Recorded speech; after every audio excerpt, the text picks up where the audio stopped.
If someone shot and killed a bunch of people in front of dozens of witnesses and it was captured on video, that person would still get a trial. But I don't think anybody would be sitting around saying, well, we should withhold judgment until we know the outcome of the trial. And if the person ended up getting acquitted because of a technicality or a bad faith ruling from a corrupt judge, I don't think anyone would consider the person to be innocent. They would still know that that person was a murderer. So why are people acting like Trump is innocent of trying to illegally stay in power after the 2020 election just because he hasn't gone to trial? A lot of what Trump did was right out in the open. The federal indictment for election interference and the work done by the January 6th committee is public information. Both are backed up by witnesses and documentation that was painstakingly gathered and vetted. The witnesses weren't a bunch of Democrats. They were from Trump's own administration and party. With such damning information readily available, what's the excuse for continuing to support Trump? There's none. Supporting Trump reflects poorly on a person in some way, shape, or form. If you support Trump, I would have to say you are some combination of, gullible, lazy, irresponsibly ignorant, dishonest, and it goes downhill from there. If you need a reminder about some of the things that Trump did that are included in the indictment, let's start by looking at January 6th. So Trump had already turned the crowd against Mike Pence by falsely tweeting and then repeating in his January 6th speech that Pence had the power to reject electors. This, of course, was a lie.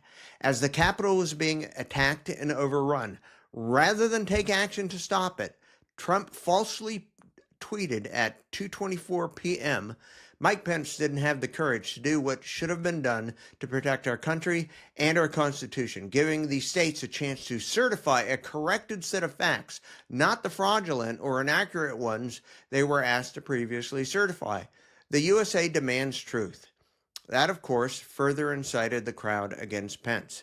Now, if you're still willing to support Trump after that, I would say you have some real issues, one of which would be a deep lack of character.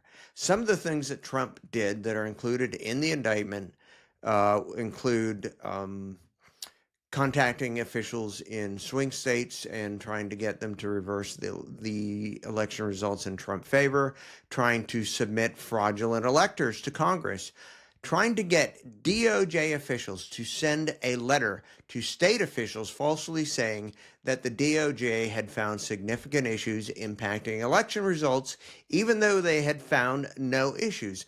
All of this with the goal of having the results overturned in Trump's favor. Another one would be trying to get Pence to fraudulently alter the election results, and finally calling members of Congress during the attack, trying to get them to delay certification. There is really no question about whether Trump did all that. It's absolutely, and there's no excuse for supporting him. Whether or not Trump gets convicted, he should still be considered to be a criminal, and he doesn't deserve to be considered for president.